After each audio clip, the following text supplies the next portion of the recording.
ঢাকা ৮ আসনের স্বতন্ত্র প্রার্থী ওসমান হাদীকে ঢাকা মেডিকেলে দেখতে গেলে যারা মব সৃষ্টি করেছে তারা হাদীর মৃত্যু কামনা করেছিল বলে মন্তব্য করেছেন বিএনপির স্থায়ী কমিটির সদস্য মির্জা আব্বাস।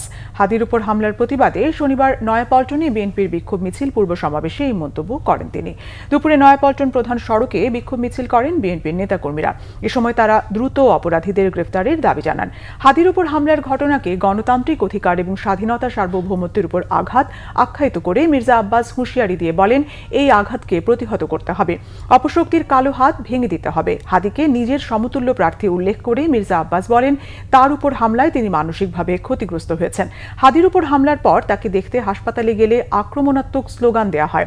মির্জা আব্বাস বলেন, হাসপাতালে যারা মব সৃষ্টি করেছিল তারা হাদীর সমর্থক নয়, তারা বিশেষ রাজনৈতিক দলের লোক। এই দলটি সবসময় ষড়যন্ত্র করে এসেছে।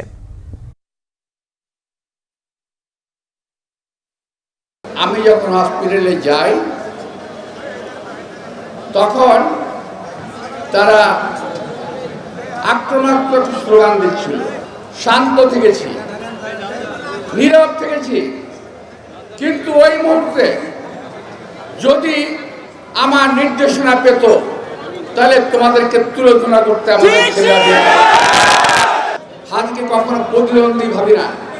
আমি ভাবি আমার শ্রেষ্ঠ হাদী আমার প্রতিদ্বন্দ্বী নয়।